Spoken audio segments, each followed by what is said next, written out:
नमस्कार, चौथी दुनिया इंटरनेट टीवी पर आपका स्वागत है। बीसीसीआई मतलब cricket control board of India के ऊपर सरकार का शिकंजा कसने वाला है। अब उनसे ये पूछा जा रहा है कि आप जो अंदर डिसीजंस लेते हो, जो फैसले लेते हो, जो पैसा आता है और जो जाता है, उसका हिसाब कौन देगा। हमारे साथ विश्वबंधु गुप्ता जी हैं। सरकार की मंशा तो ठीक लग रही है, बिल्कुल ठीक है, लेकिन शरद पवार जी इसका विरोध कर रहे हैं। क्यों?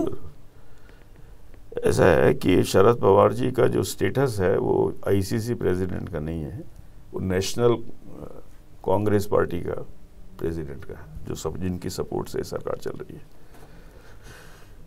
बीसीसीआई एक सबसे बड़ा आर्ग्यूमेंट उठा रही है, अगर आपने देखा हो डिबेट के अंदर, क्योंकि हम सरकार से पैसा नहीं लेते तो हम आरटीआई के अंदर नहीं आते हैं, राइट टू इंफॉर्मेशन के अंदर, और हमारा सीएजी जो है हमारा ऑडिट नहीं करने की। ये क्या लॉजिक है? ये लॉजिक बिल्कुल गलत है। हम एक बात बताएं, हमने बीसीसीआई को बड़ा डिटेल में अध्ययन किया, आपको हम बताएं बहुत ज़्यादा, क्योंकि आपसे ज़्यादा तो कोई नहीं जानता। मैच फिक्सिंग को मैंने मैच किया था। आज से 11 साल पहले पूरा बीसीसीआई की रेड सारी मैंने कराई थी 180, और भगवान शायद मेरे से अगली रेड भी मेरे से कराएगा या मेरे निर्देशन में कराएगा। ये है कि बीसीसीआई के पास जितने ग्राउंड हैं, वानखेड़े स्टेडियम, बीसीसीआई के पास जितनी भी कस्टम्स एग्जम्पशन की फैसिलिटी है, बीसीसीआई के पास जितनी भी सारी ये रेलवे एयर ट्रैवल की फैसिलिटी है, ये सारी फ्री है। ये लोग झूठ बोल रहे हैं, बीसीसीआई अर्ध सत्य बोल रही है। बाकी फेडरेशंस को भी मिलता है, लेकिन इन्होंने कहा कि हमें कैश नहीं चाहिए। अरे कैश नहीं हो, बाकियों का कौन? आप अगर बीसीसीआई से सारे ग्राउंड उठा लीजिए इनके पास जो उनको दिए गए हैं, तो इसके पास ग्राउंड ही नहीं बना सकती बीसीसीआई। एक मिनट मुझे बताइए, ये जो इतने बड़े बड़े स्टेडियम्स हैं जी, वो सरकारी है? सरकारी है, सरकार का जमीन सरकार की है। जितने भी स्टेज देखिए, आप सबसे बड़ी बात सुनिए, इन्होंने अपना बीसीसीआई का उसमें ऑफिस बना रखा है, अपना ऑफिस भी बना रखा है, और सरकार से वो ले रखा है, लीज पर ले रखा है। सुनिए, सरकार लीज कैंसिल कर दे सबकी, ग्राउंड सरकार का है, और कोई उसके अंदर ये नहीं है कि उसके अंदर कोई परमिशन है कोई किसी तरह की, और ये भी नहीं कि कोई कॉन्ट्रैक्ट हुआ है। हर महीने का कुछ पैसे भी नहीं बांध रखे, फ्री दे रखा है स्पोर्ट्स के लिए।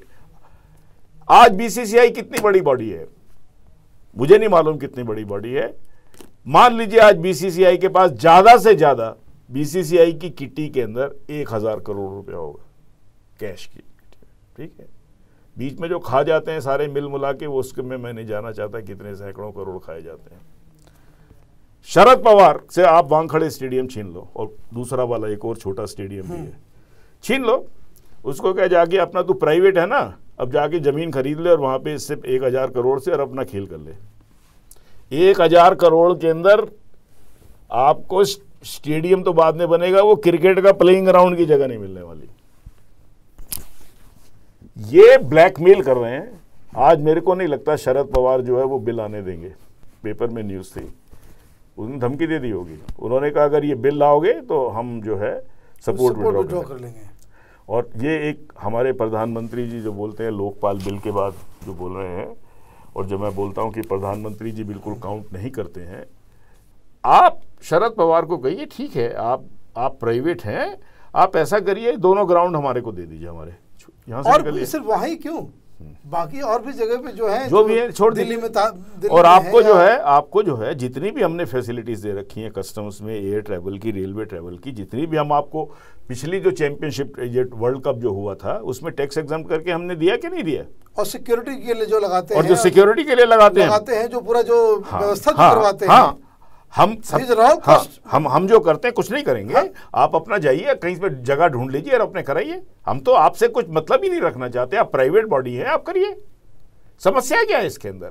आप सारे तो पहले हिंदुस्तान के लोगों का पैसा लूटेंगे, हजारों करोड़ जो ग्राउंड्स में, और ये सब इन्वेस्टेड है। ऊपर से ग्राउंड्स के अलावा जो जिस तरीके से लोग आपको जो सपोर्ट करते हैं, जिस तरीके से जो आपको एक बहुत कम लोगों को मालूम है कि आपके द्वारा बनाई गई टीम जो है, ये उसकी बात भी है सर, कि जो टीम बनाते हैं आप, उस टीम को लोग भारत का ही सरकारी टीम समझते हैं। हाँ, एक तरफ तो आप उसको इंडिया का इंसिग्निया यूज करते हैं। आप ये लिख के क्यों नहीं दे देते बीसीसीआई की टीम खेल रही है? हाँ, कि बीसीसीआई की टीम है।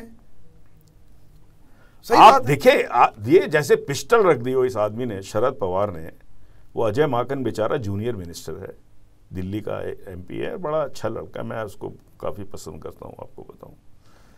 और आपने पूरी की पूरी सोनिया गांधी पे पिस्टल रख दी है, अडवाणी पे पिस्टल रख दी है, ममता बनर्जी पे पिस्टल रख दी है, सब पे रख दी है ना। ऐसा क्या है कि क्योंकि शरद पवार नहीं चाहता उसकी एक जागीर है, एक तो शुगर की अंपायर है और एक क्रिकेट की अंपायर है। अब आपको बात बताएं, आईसीसी का दफ्तर ब्रिटिश वर्जीनिया आइलैंड में, जो टैक्स हेवन है। मेरे पास डॉक्यूमेंट्स हैं पूरे के पूरे, जो वर्ल्ड कप शुरू होने से पहले, उसमें हर टिकट के ऊपर आईसीसी को कमीशन जाता है, हिडन कमीशन। मैं आपको आज ये बोलते हैं ऑडिट नहीं होना चाहिए। मैं एक बात बोलता हूं, इतने सालों तक ये आईसीसी और बीसीसीआई का रैकेट ये चलने क्यों दिया गया है, मुझे आज तक ये समझ में नहीं आया। क्योंकि सारे पॉलिटिशियंस इसके बॉसेस बने हुए हैं। बने हुए ना। सवाल सबसे बड़ा ये है, इस देश के आगे एक ये समस्या आ गई है कि या तो ये जो लोग चालू पॉलिटिशियन जिनका पैसा बनाने से मकसद है, या तो ये रहेंगे, या फिर भारत के ओलंपिक के अंदर 4 या 5 मेडल आएंगे, वो भी नीचे ब्रॉन्ज के अंदर।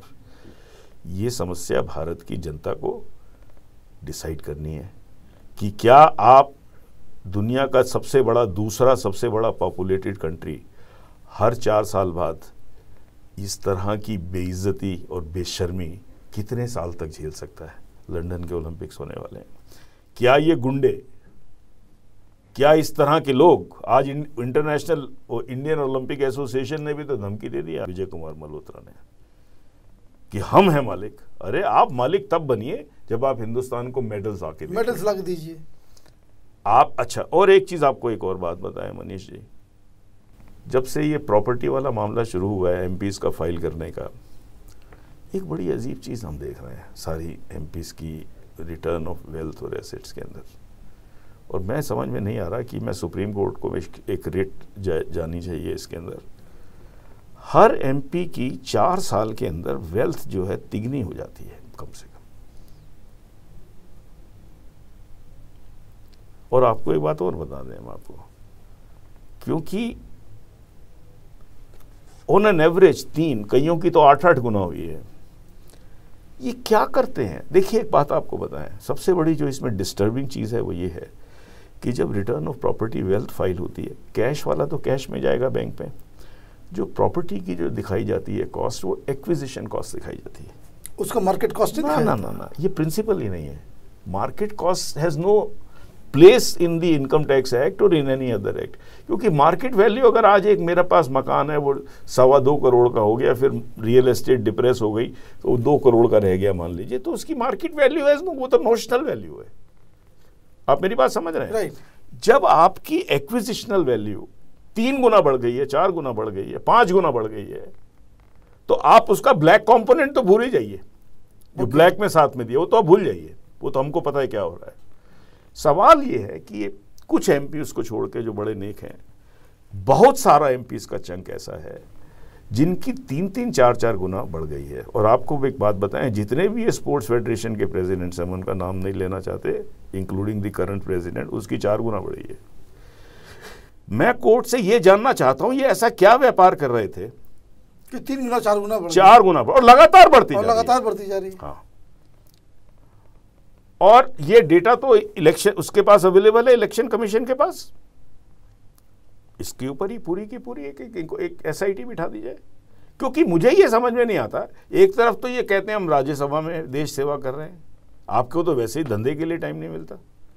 भाई बिजनेसमैन का तो दिखा सकता है मेरा 3 गुना बढ़ गया, वो सवेरे से शाम तक उसका जस्टिफिकेशन है वो, लेकिन इनकी वेल्थ बढ़ रही है, इनकम टैक्स नहीं कोई देता इनमें से। ये भी एक अजीब चीज हमने देखी। नहीं, मजाक नहीं कर रहा मैं आपको, और मैं नाम नहीं आपके प्रोग्राम पे लेना चाहता, क्योंकि फिर ये उसके बाद ये बुरा हो जाता है मैं किसी का। एक और बात जो अजय माकन ने जो मूव किया है, ही वांट्स कि कम से कम 1/3 जो गवर्निंग बॉडी हो बीसीसीआई की, उसमें एक्स क्रिकेटर्स हो। बिल्कुल होने चाहिए। लेकिन एक्स क्रिकेटर्स की भी तो रिकॉर्ड ठीक नहीं है। देखिए, दरअसल इसमें हो ये रहा है, वो ये हो रहा है। अब ये मैं एक बात और मैं कह दे रहा हूँ, फिर आप उसका जवाब दे दिए। अगर एक्स क्रिकेटर्स की भी अगर हम बात करते हैं तो बहुत सारे एक्स क्रिकेटर तो लोकसभा में बैठे हुए हैं, राज्यसभा में बैठे हुए हैं। अजहरुद्दीन है, हाँ अजहरुद्दीन है, कीर्ति आजाद है, नवजोत सिद्धू है, अजहरुद्दीन तो बहुत, चेतन चौहान थे। शरद पवार के कैंडिडेट तो अजहरुद्दीन होगा ना। तो ये कहीं ऐसा तो नहीं कि ये बैकडोर से ये नेता और क्रिकेटर टर्न पॉलिटिशियंस घुसेंगे? ये बेसिकली है मामला क्या? मुझे ये समझ में नहीं आ रहा है कि अचानक से ये शगुफा कांग्रेस पार्टी की तरफ से, सरकार की तरफ से क्यों छोड़ा गया। एक दूसरी बात कि क्या इंटेंशन सही है या इसके पीछे कोई राजनीति समझ में आ रही है? विलासराव देशमुख और अहमद पटेल जो एक गैंग है, उनकी शरद पवार से दुश्मनी आपको पता है, और दुश्मनी भी किन कारणों से है? पैसे के कारण। अच्छा। बॉम्बे से पैसा उठाने। और ये तो कामधेनु गाय है क्रिकेट बोर्ड। क्रिकेट बोर्ड नहीं, जितना रिश्वत का पैसा आता है बॉम्बे में कॉरपोरेट्स काम कराने का, ये दो गैंग उठाते हैं। एक ये गैंग उठाता है, एक वो उठाता है, और दोनों रेट लगाते हैं अपना, इतने में करा देंगे। तो इनका जो है प्रोफेशनल राइवलरी है। ये जैसे दो प्रॉपर्टी ब्रोकर बैठे, आप समझ लीजिए, हम आपको सही बता दें। आपको श्री शरद पवार ने पीए सांगमा को बोला, पीए सांगमा हमारे मित्र हैं, तो हमने बोला कि तुम ईमानदार आदमी इस चोर पार्टी में क्या कर रहे हो? स्पीकर है वो, अपना कुछ करते रहे, वो कुछ बोले नहीं। बोले साहब, शरद पवार ने मेरे को एक बात कहा है कि अगर राहुल गांधी प्राइम मिनिस्टर बने तो मैं एक दिन भी इस गवर्नमेंट में नहीं रहूँगा। अच्छा, दूसरा ये है कि शरद पवार की जो पार्टी है, चाहे प्रफुल्ल पटेल हैं, जितने भी हैं, ये सारे महारथी हैं। ये एक में है वो जो बस जहाज खरीदे उसकी इंक्वायरी चल रही है। और अच्छा, ये लोग हैं, इन्होंने, इनका एक बेस है महाराष्ट्र के अंदर, या तो वो उसके ऊपर टिके हुए हैं। अब मुश्किल इनके साथ ये आ रही है, शरद पवार के साथ नहीं है ये प्रॉब्लम, मिसेस गांधी और मनमोहन सिंह के लिए ज़्यादा है। ये मामला है पॉलिटिकल। ये जो अजय माकन को लगाया गया है, वो इसलिए लगाया है कि शायद हम बीजेपी के साथ मिलके या ममता बनर्जी के साथ मिलके, या मान लीजिए शरद पवार वीटो भी करता है, तो एक बार शरद पवार को हम चैलेंज ही कर दें कि तुझे अपने, ज़्यादा एमपी तो है नहीं उनके, ले जाने हैं तो ले जा, समाजवादी पार्टी को पटा लेंगे। तो एक बार इसके विंग्स क्लिप कर ही दिए जाए, ये भी एक है। लेकिन ये बड़ा शार्प मूव मैं नहीं मानता इसको, इसलिए क्योंकि अगर शरद पवार सपोर्ट विड्रॉ कर लेता है, अगर ये कोलिशन टूट जाती है, तो उसके बाद फिर मिड टर्म पोल होगा। तो क्या लगता है कि ये जो मूव है, इसमें ये इतना पोटेंट मूव है कि सरकार जो है, मैंने इस पे, मैं समझता दोनों के बीच में जंग छिड़ सकती है? मैं नहीं समझता छिड़ सकती है। सरदार जी अधपकी खिचड़ी बनाने के स्पेशलिस्ट हैं। ये सवेरे अन्ना हजारे को पकड़ते हैं, रात को उसके पैर छू लेते हैं तो बाहर निकल। मैं समझता हूँ, मैंने आपको कई बार प्रोग्राम में बोला है, ये महामूर्ख, निकम्मे और भ्रष्टाचार लोगों की सरकार है। ये डफर भी है साथ में। एक तो होता है ना आदमी समझदार भी हो पॉलिटिकली, ये जो अध खिचड़ी अजय माकन से पकवाई गई है। कब तक आपको भी ओमपुरी की तरह जो है नोटिस मिलता है? देखिए, मेरे को नोटिस मिलेगा तो मेरे को कोई फर्क नहीं पड़ता है, क्योंकि मैं जिंदगी में जीरो पर हूँ। मतलब मेरे पास ना कोई सरकारी मकान है, ना मैं, अगर मैं अन्ना हजारे की तरह अपना पब्लिसाइज नहीं करता हूँ, क्योंकि मेरे पास गाड़ी है, मेरे पास ड्राइवर है। नहीं तो मैं भी अगर अपना दिखाना शुरू कर दूँ तो आपको मैं ये बता दूं, आपको मैं ज़्यादा अपने बारे में बोलना नहीं चाहता। और मेरी अगर आप कथा सुनेंगे व्यथा की, तो बहुत लोग रोने लग जाएंगे कि मेरे साथ क्या क्या हुआ है। उसको छोड़िए आप। हम तो एक बात बोलते हैं कि हम संसद की रिस्पेक्ट करते हैं। हम चाहते हैं देश का प्रधानमंत्री ऐसा हो कि मुझे गर्व हो, इस देश के मंत्री ऐसे हो जिससे लगे कि ये कुछ हो। लेकिन क्योंकि मैं कायर हूँ, भारत में कायरता बहुत ज़्यादा फैली हुई है। इस देश का, यहाँ ब्रेव लोग पैदा नहीं हुए। और एक बात हमको जिम्मेदारी की और लगती है, अगर परमात्मा ने तुमको समर्थ बनाया है, समझदार बनाया है, और अगर तुम लीडर तुम नहीं ये बात कहोगे तो कौन कहेगा? और हम एक बात की बात करते हैं, डिबेट हो जाए। हमने रामलीला ग्राउंड पर उस दिन बोला था, इतने आज फरवरी 6 महीने गुजर चुके हैं, आज भी आपके प्रोग्राम में हम कई बार बोल चुके हैं, करप्ट बोल चुके हैं, इनकॉम्पिटेंट बोल चुके हैं, ये हो चुका है, वो हो चुका है।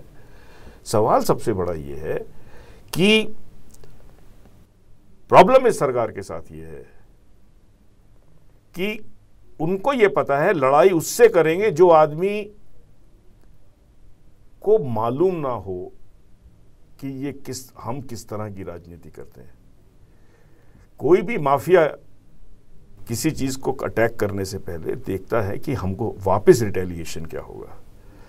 मैं समझता हूं सरदार जी जो हैं he is unfit for politics frankly speaking. ये भी अधपकी ये खिचड़ी चलाई है किसी ने। मैं समझता हूं अजय माकन का बिल अगर पास होता है तो शरद पवार का कांग्रेस से अलायंस महाराष्ट्र में टूटना निश्चित है। आपका बहुत बहुत धन्यवाद। ये थे विश्वेंदु गुप्ता जी, जिन्होंने बताया कि क्रिकेट की कंट्रोवर्सी सिर्फ क्रिकेट की ही नहीं, बीसीसीआई के ऊपर शिकंजा कसने की बात ही नहीं है, बल्कि इसके पीछे राजनीतिक चाल है। और ये राजनीतिक चाल, जैसा कि विश्वेंदु जी ने बताया, कि बहुत ही इमेच्योरस है, क्योंकि एक खतरा है कि इस पर कहीं विवाद लंबा खिंच गया तो ये सरकार के ऊपर खतरा बनकर गिर सकती है। आप स्टूडियो में आए, आपका बहुत बहुत धन्यवाद। Thank you.